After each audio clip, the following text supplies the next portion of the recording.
But I'll tell you, and especially if you have a client that maybe your relationship is a little rocky and you're trying to kind of patch it up a little bit, going in and saying, hey, we found these things that we needed to fix, and we've addressed this, and this will make your performance better. I wouldn't paint it as stupid to a current client, but just say, Well, hey, that's there's these stupid picky is little what we just things. use internally, right? Like, Yes, yes, yeah, exactly. But I think that's useful. I think that clients appreciate one of our core values at Compound Growth Marketing is always on offense. And I think that really makes you be always on offense when you're proactive about those things. And so, yeah, I think that that's important to do. Usually have someone else who's not the person who runs the account day to day do the audit. Because if you're in it day to day, you're like, well, I set this up. I know this is correct. And yet we've all made mistakes, like you said. hello and welcome to another episode of PPC Town Hall. Today, my guest is Melissa Mackey, who did a session at SMX Next talking about some of the biggest mistakes you can make in PPC. And it was very specifically to 2024 strategies. So, what are the modern strategies that do and do not work in PPC? How do you avoid the biggest pitfalls? And how do you run a successful account in the coming year? So, with that, let's get rolling and welcome Melissa Mackey to the show. Hi, thanks. Great to be here, Fred. All right, good to have you again, Melissa. You've been on the show a few times, so thanks for coming back. I guess it wasn't too bad last time when I interviewed you, so thanks. I'm glad you still wanted to come back. Absolutely. I Hey, love it. but remind people what you're doing and kind of your primary focus. I mean, you do a lot of B2B, right? But tell folks what your strengths are. Yeah, absolutely. So I've done paid search since 2002. So going way back, probably almost as long as you, Fred. And I currently work for Compound Growth Marketing. We are an agency that specializes in B2B. I've been in the B2B space since 2012. So that's the world that I live in. And we have a revenue operations arm in addition to media. So we really try to get clients to understand how their leads progress from initial lead all the way through the funnel. Great. So the session you did at SMX Next, tell us a little bit high level why you decided to talk about that topic. Yeah, there are so many. So we audit a lot of accounts, and every account has really a lot of structural problems. Even accounts that have been run by other agencies or fairly knowledgeable people, we all miss things. And there are a lot of hidden settings in Google Ads there and in Microsoft Ads. There are a lot of things that can really trip you up and changes that get made over time that don't get talked about a lot. And so I just kind of wanted to focus on what types of things we commonly find in these audits and how people could avoid those pitfalls. Interesting. Do you think PPC has gotten easier or harder since you've been doing it for 20 years? Like how do you see that progression? I think it's mostly harder. Hmm. And it's because, so there were things that were hard in the beginning. We didn't have as much visibility, but now we're getting less visibility. So it kind of went in a curve, and we're now on a downward curve in terms of the amount of control that we have and the amount of visibility. And it's so complex. And there are things that we can't control that we just have to figure out how to sort of work around them. So I do think it's getting harder, and competition. Um, we used to be able Yeah, to get five competition cent I think clicks. is one of the big things for sure. And I think what you're saying there is like in the beginning, it was hard to make sure you had an exhaustive keyword list because broad match didn't work quite as well. And whether it works well or not, we'll discuss that. But it worked differently back then, right? So you'd focus on, oh, do I have every misspelling of every keyword in the account? And then obviously all of that became automated. There's a lot of AI running campaigns nowadays. So it just, I think the level of challenge, the type of thing you have to worry about is dramatically changed. And I would agree with you that for a I think Google and Microsoft have really simplified it for the novice advertiser Mhm. who doesn't do this professionally. But if you're a professional and you're striving for the absolute best results, it is pretty complex and a lot more bells and whistles to worry about than in the past. And I think that kind of then goes into the whole point that you were making about audits. So you mentioned the importance of doing regular audits on PPC accounts. So, what are some of these specific settings that people should really take a look at? Yeah, there are a lot of them, and some of them are quite simple. One that I see people tripping up on a lot is location settings, and not so much which locations you've chosen, but the setting that says people in or interested in versus people in or regularly in your targeted location. The default is people in or interested in. And what you'll end up finding is that even if you're targeting, let's say, for example, just the United States, if you have people in or interested in, you're going to get traffic from all kinds of places, other countries that you probably didn't want to target. So unless you're doing some kind of travel or something where you want to reach people that are not in your targeted location, for us in the B2B world, we want to be very specific about who we're reaching and where they're located. And so just simply flipping that switch from people in or interested in to people in or regularly in can save thousands of dollars in spend outside of your targets. So that's one big one. And Um, then let me pause on that one for a second. So yeah. that's a really fascinating one. And you gave the example of the country, right? So that makes sense. If you do lead gen, and obviously it's pretty specific to a certain country. If you do Mhm. e-commerce, you can probably ship within the whole United States or whatever country you operate in. How often do you take location settings down to a more granular level? And I would assume in especially kind of like home services, lead gen, consumer lead gen, location would have to be fairly specific. But what does that look like in B2B for you? Yeah, we have some clients that are location specific, who either we have an energy client who only sells to California and Texas and Australia, interestingly Oh, wow. enough, because that's where these energy policies are in place that allow them to operate, basically. So we do have clients like that. We have other clients that are just regional in nature. And so we have to be sometimes very granular with campaigns for even within a large metro area neighborhoods. Boston, for example, has a lot of distinct neighborhoods within the greater Boston area. And we have campaigns targeting all of those. So, So um, interesting. So if your market is like all of the Boston area, you would still split it out by those little mhm. areas within Boston. Mm. What's sort of the benefit of that? Do you then control it differently at those levels, or do you like the reporting? What's the All of thinking behind those. All of those things, the control, the reporting, they're distinct.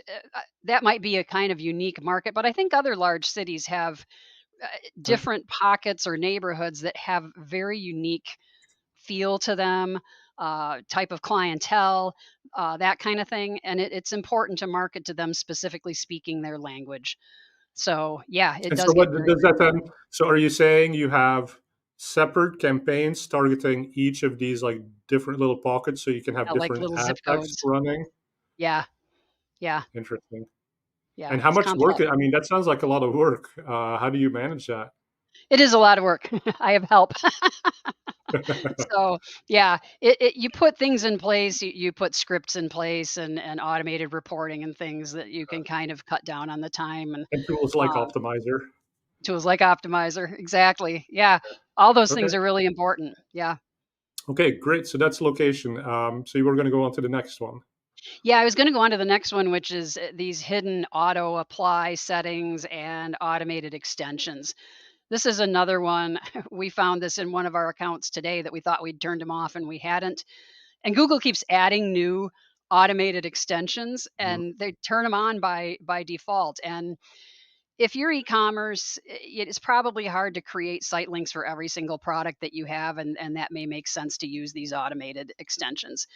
In B2B, they end up picking things like about us or leadership or things that are not compelling for a prospect to want to click on, for these automated extensions. And some of them are flat out irrelevant or they don't apply. They pick a wrong one for a campaign. You never want to use these things in B2B, and And it's hidden. It's like 5 clicks deep within Google okay. Ads. Okay, so turn off those automated extensions. But then I suppose on the flip side, some of these extensions do make a lot of sense. So you want to be proactive and check what is new and turn on the right thing. Because, like Mhm. you said, site links, they're useful. They just have to be the right ones and they have to lead to Right. pages that I'm sure you're doing landing page optimization on Yes. rather than just some random page on the website. Mhm. Because I could imagine, I mean, when it comes to leadership, the leadership of a company does matter, right? Like if If Mm, you're going to work with a company and the leaders have been in that industry, they know the industry, that probably speaks well of them. mm, But I figure you have to kind of, I mean, oftentimes when you think about landing pages, it's like the leadership might be one of the many things you put on the landing page to convince the prospect to convert. Taking mm. them to just a page about that, maybe that's where the fault lies. Right. Exactly, exactly. It can be a selling point. It's not usually the number one selling point, and there's other things that are more appropriate for site links usually. Got it. All right. Yeah. So turn off those automated extensions. What's the Yes. next one? Yeah, another one is we talked at the top of the show about broad match. Broad match without audiences and without smart bidding. Um, this really turns it into even worse than the old broad match that used to be kind of pretty wild west, and everybody said never use broad match. And I don't say that anymore. Broad match can work very well for casting a wide net if you're using it correctly, but you have to use it with smart bidding, and Google will tell you that part. They'll say you have to use it with smart bidding or it doesn't work well. I say you also need to add audiences for observation. Really important to make sure that you are telling, because an audience is a signal. Broad match keywords really act more like signals than actual keywords. So it's not so much people who are entering these queries into a search box. It's more of people are looking for these types of things. And that's kind of how the matching works. And so the audience adds an additional layer to that to say, yes, I want people who are looking for these types of things, and they need to be A, B, C, D, E, whatever the audience is you choose. And like I said, they can be observation. But I've found that that makes it work much more effectively. Frankly, it makes all smart bidding work more effectively to layer audiences on. But we routinely And see campaigns that have just broad match and none of that. and when you say that it works better when you add audiences, so in my mind, I can construct this as in when you put out broad match, it casts a really wide net, and some Mhm. pockets will be good traffic it brings, and some pockets will be not so good traffic. By adding audiences and in observation mode, like you're saying, you can see, oh well, there might be this one little niche pocket for this specific audience that works really well.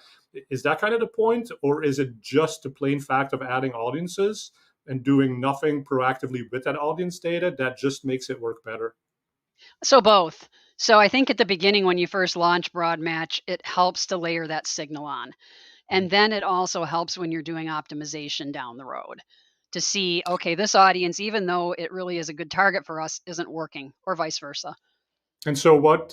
Give some examples of audiences that someone might layer in. Does it have to be like your first party, or do you build take some of the standard audiences that Google has?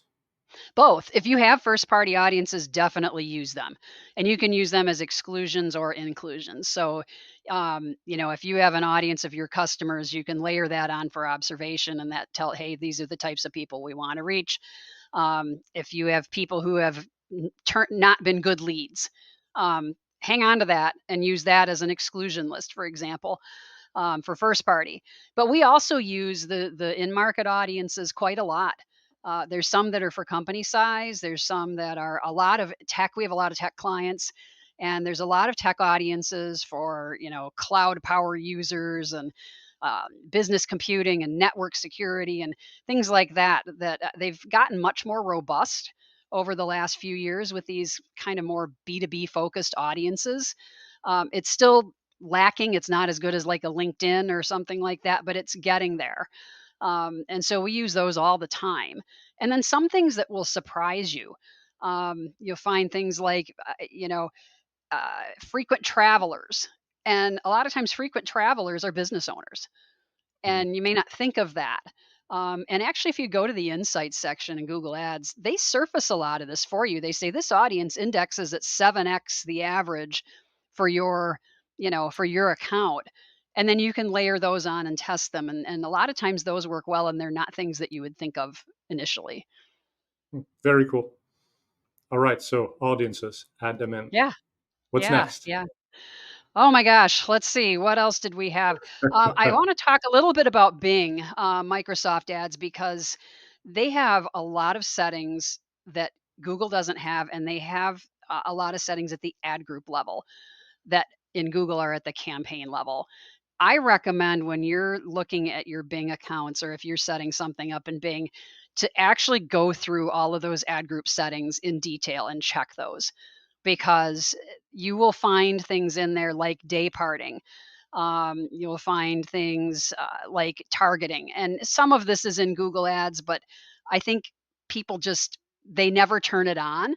And it's really important to make sure that you check all of this because there's bid adjustments, there can be campaign end dates, there can be networks, so you can choose networks at the ad Mm. group level in Microsoft. You can choose, demographic targeting. There are a lot of things in there that isn't available or isn't commonly used in Google at that level. It's at the campaign level. So very important to check that and make sure that you don't have something in there that you didn't want. Yeah. And just the fact that it's at the ad group level and most people have more ad groups than campaigns just expands the problem and makes it more likely that you've got it wrong in at least some of the places. So Right. that's great advice.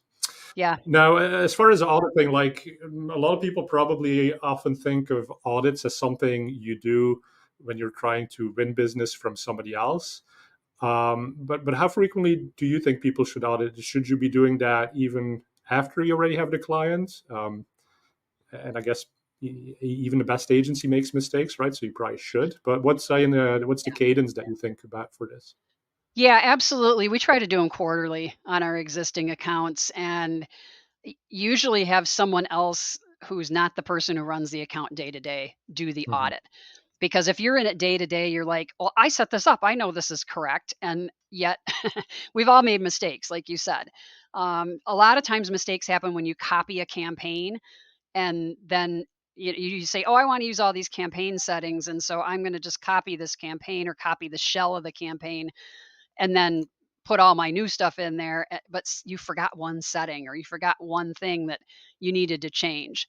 Um, so, or URL parameters. If a client uses custom parameters in their URL, or they have strings that are in that final URL suffix or things like that, we've gotten tripped up many times on that because it was copied from one campaign to another.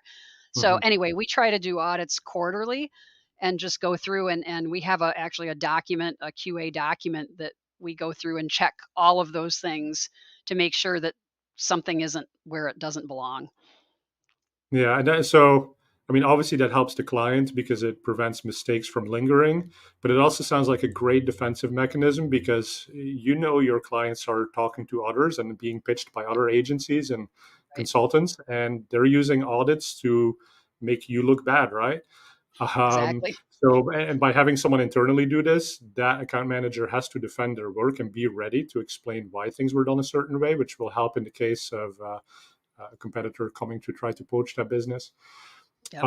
To what degree do you run maybe, let's call them stupid audits, right? The type of audit that your competitor might do to try to get that business, where it's more like picking up on things that don't really matter but might sound interesting to a prospective client. Like, do you bake that in as well?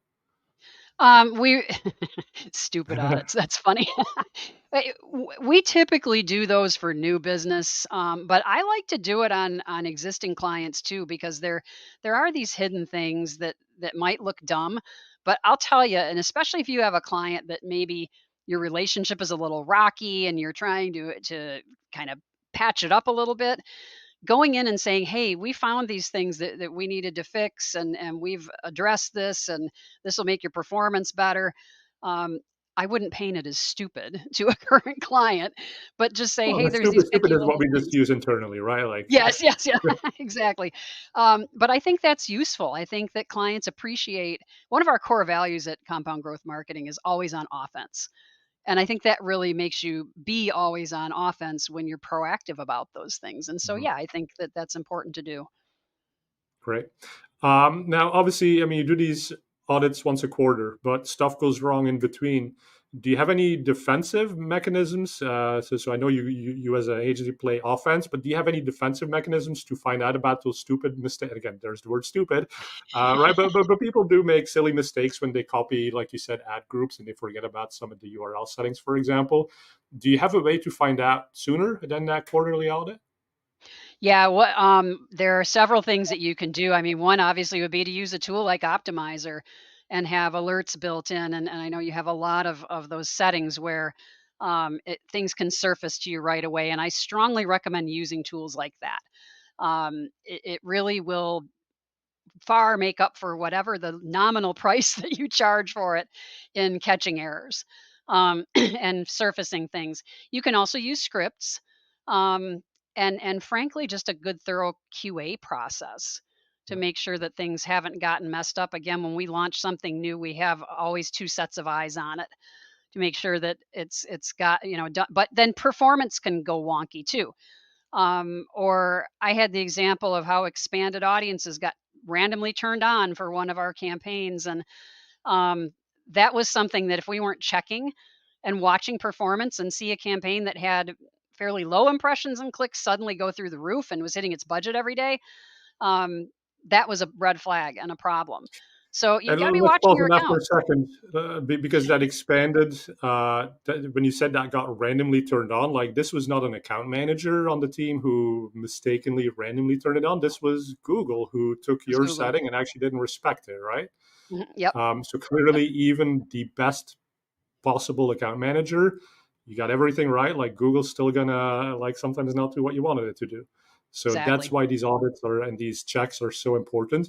And then it's interesting because obviously you don't know what Google is going to mess up, but the way Hmm. that you found out about this was by having alerts set on big spikes in impressions or big differences in performance.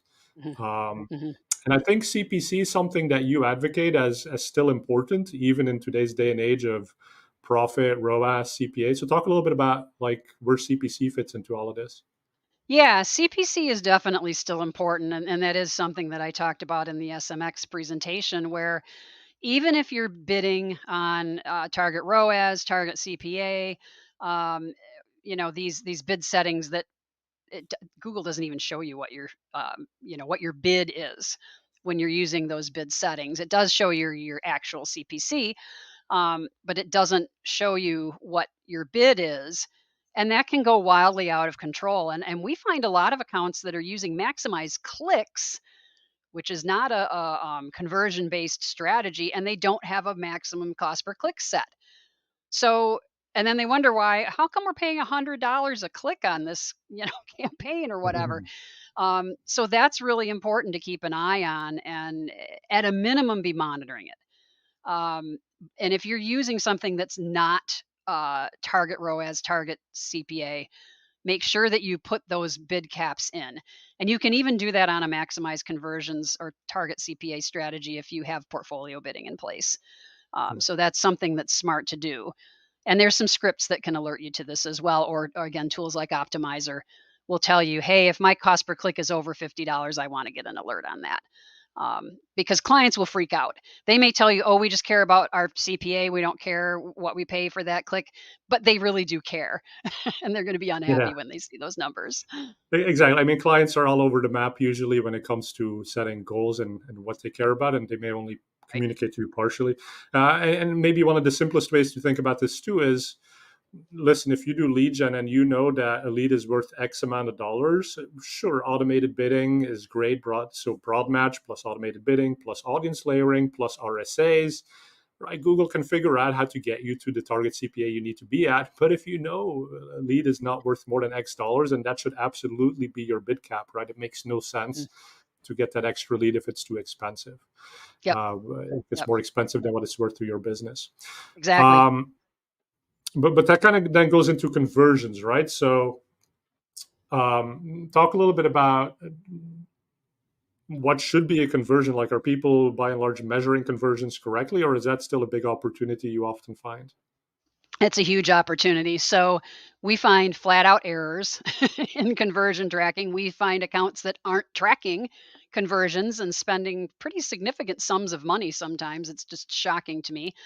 But one of the big things in B2B, especially, is using offline conversion imports or connecting your CRM to Google Ads. And that is just critical because usually what we find companies are measuring is just a form fill. And we all know that people can fill out a form and be completely unqualified for that business. It can be students, it can be just Mickey Mouse, it can be bots, it could be any kind of whatever filling out that form. And so you can have campaigns that look to us as managers like this is really gangbusters, but then the client comes back and says our leads are terrible. And then you have that uncomfortable conversation. And so you want to make sure that you're actually have that CRM plugged in if they're using HubSpot, if they're using Pardot, if they're using Marketo, if they're using Salesforce. You can connect almost anything to Google Ads at this point with Zapier.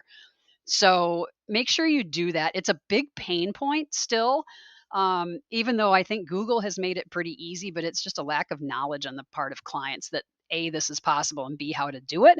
So that's something that we work with our clients on to get those things connected. And then not only can you see, was this actually a real lead and not just a form fill, but is it going down the funnel? Is it actually making it to opportunity, to sale, to close? How did that lead progress through the system? Yeah, I agree. It's one of the biggest opportunities given all the automation from the ad engines. If you're not communicating what you truly care about, how good of a job do you expect them to do giving you more of that, right? But Right. but so that's sort of the level of quality of lead. But you also mentioned Mickey Mouse, and Mickey Mouse is in the public domain at this point, so we can talk about Mickey Mouse as much as we want. But if Mickey Mouse is filling out that form, that sounds pretty fraudulent, right? Is that one thing you look at as well with clients? Click fraud protection. We do, and we've had some clients bring that up to us. Honestly, a lot of clients view it as just sort of the cost of doing business, and if they're happy with the CPAs that they're getting, they don't worry too much about it. But I think that there are certain pockets and verticals that do have a real problem with this, and it's something that if you're having a problem with it, if you're seeing a lot of fraud or a lot of really low quality traffic, you should look into some of these solutions out there that will help prevent that. Although I've heard that even some of those you don't always get the refunds that you should. Yeah, Um, and bad form fills is another problem, and those click fraud solutions don't always catch those. So it's a right. challenge. It is a challenge. And I suppose all of the things that you talked about as far as what you do in an audit, that's really the defense, right? And it does get rid of a lot of that spammy or invalid traffic because Mm. the more you communicate to Google what it is you truly want, what locations, what audiences, what constitutes a high quality lead, those systems are built. I mean, they're pretty good systems that Google builds and they will help you get more of the stuff you want. And so I think the biggest mistake is just setting it up incorrectly, and that causes all sorts of problems, whether it's too high CPCs or low quality lead traffic, etc. So Yep. that's fantastic advice, Melissa, on audits. Do you want to do some rapid fire? Let's do it. All right. Um, so the first one is: what is something that you believe in that a majority of other marketers may disagree with? Everything is worth testing. I find a lot of times people say, "Oh, that'll never work," or "Oh, we tried that," or "That doesn't make any sense." And sometimes the opposite of what you think makes sense is a good test because it might work better than anything you've ever tried. So as long as it's not, against your brand or fraudulent or whatever, test it. All right, testing, testing, testing. I love it. Yep. What is your favorite AI tool? And ChatGPT is not a correct answer. And how do you use it? Oh my. You got to get more specific. It could be ChatGPT, but you got to get more specific. So, well, I'm not an AI expert by any stretch of the imagination, but what I have used ChatGPT for quite successfully is getting a starter list of keywords for a very esoteric industry where it's hard to even think of more than one or two phrases that describe what the client does. And I've had good luck with putting that in and having it tell me, hey, start with this. And then that gives me something to put into the other keyword tools. So I need to get far better with AI. That's one of my Yeah. resolutions for this year is to get better with it. No, and that makes a ton of sense. I mean, it's ingested so much of the world's information. It probably has some pretty good keyword ideas. I also love Yeah. you. I mean, in that scenario, I probably use it for audiences, right? I would say, okay, this Mhm. esoteric business, like what kind of people might be looking to buy it? And then you Yes. feed in those related keywords, and you got your first set of audiences to layer in, like you Mhm. said, everyone should do. Awesome. Absolutely. So, what is one important skill advertisers should develop in 2024 to stand out? Well, AI would be one for sure. But I think we still need to have critical thinking and curiosity. Those are really skills that are going to be timeless for you. And especially in this era of data being more obscured and us not getting the level of detail that we once got, you have to be willing to dig in and figure out what's really going on. Makes sense. Okay, next one. Besides Google and Microsoft, which you've covered, is there an emerging ad platform, or what would be your next choice besides those two that people should take a look at? Yeah, next choice is definitely LinkedIn. It's not really emerging, but LinkedIn has made huge strides over the last even probably 2 or 3 years in terms of the quality of traffic. It is still a little pricey, but we get great results from LinkedIn. And their lead gen forums are really good. Their conversation ads have gotten really good. If you're B2B, you should definitely be testing LinkedIn. Another one that we are dabbling in and we'll do a lot more this year is Reddit. Um, Reddit is kind of a specific use case, but their paid search program in the right instance with the right client is quite successful. Interesting. Reddit. So yeah, that's kind of a Yeah, new one. Not a lot of people yeah, talk about that. Great. yeah. And then, what's an underrated PPC metric that you think people should pay more attention to? Well, we talked about CPC, and I think that's one for sure that a lot of people forget that that's still a thing. The other one is looking at those down funnel metrics. Everybody focuses so much on the form fill, and then they kind of go, well, here, client, now it's your problem. But it really is on us to make sure that we're helping our clients succeed. And so we need to understand, how do things go through the funnel? How can we help the client make that better and get better traffic to them? Great.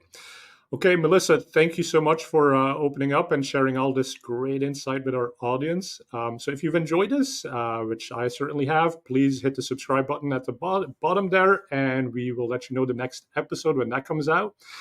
Melissa, how do people get a hold of you? Yeah, you can find me on Twitter at Beyond the Paid. I'm also on LinkedIn. Just look for Melissa Mackey. Great. Okay, well, thanks everyone for watching. Thanks, Melissa, for being with us today, and we'll see you for the next episode.